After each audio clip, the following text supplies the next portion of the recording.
3, 2, 1.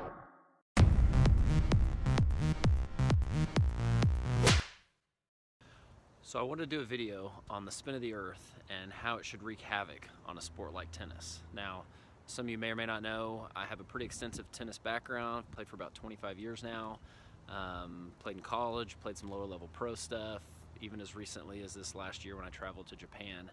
I did a spoof video on this topic on Facebook a few months ago when I was playing a tournament in Vegas, but I wanted to go a little bit more in depth into it right now. So tennis players in general are extremely meticulous. They practice the same shots over and over and over in order to minimize the number of variables they're dealing with when they play their sport. Now, of those variables, they could be things like wind, they could be things like the speed of the court, humidity, altitude, even the brand of the ball will change the way a player may approach the way they prepare for a match. And one of the ways that they do that is by changing the tension of the strings in their racket. So here's Roger Federer talking a little bit about it. 26, 27 kilos, depending on the conditions of the speed of the court, how hot it is. So it's not uncommon for Roger Federer to get 5, maybe 6 rackets strung after every match in order to have his instrument as precise as he possibly can. Now, one of the things you'll never hear a tennis player talk about having to adjust for is the spin of the earth. Let me explain.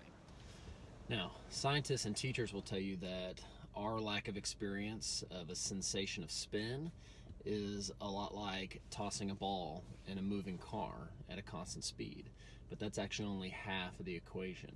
It's more similar to tossing a ball in a car at a constant speed while going in a continuous circle like the earth supposedly is, much like this exaggerated example right here.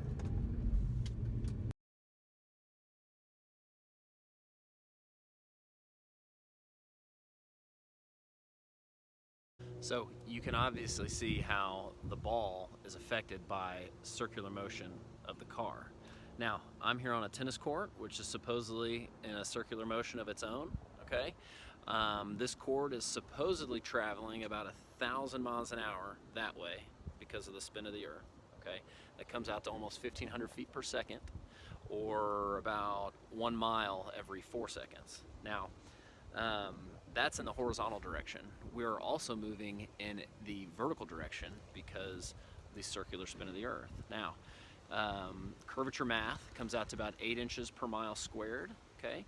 Which means that in 4 seconds, like I talked about, we will have changed 8 inches up or down, depending on your reference point. Now, because of the squared relationship, that comes out to about a half an inch every second. So, standing on this court right here, if the center line was your reference point, that means in 1 second, this side would be a ½ inch higher, and that side would be a ½ inch lower. Here's an exaggerated example of what I'm talking about. So here's our tennis court, and as the earth spins towards the east, you can obviously see how compared to the center of the court, one side goes down and one side goes up.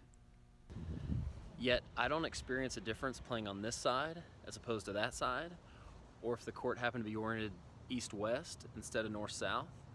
And here's the thing, this phenomenon should be different depending on where you're located, because the earth spins at different speeds depending on which latitude you're located on.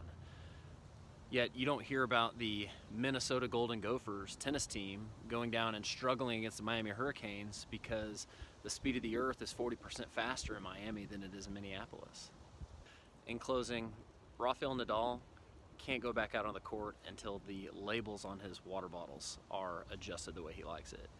Dominika Cibulkova can tell you where the tennis balls are from based on the way that they smell. These guys are unreal at what they do, and they are as tuned in as any athlete or scientist for that matter into the variables that affect their craft and their environment.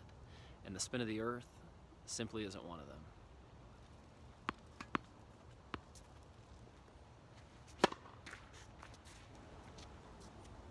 Should have warmed up.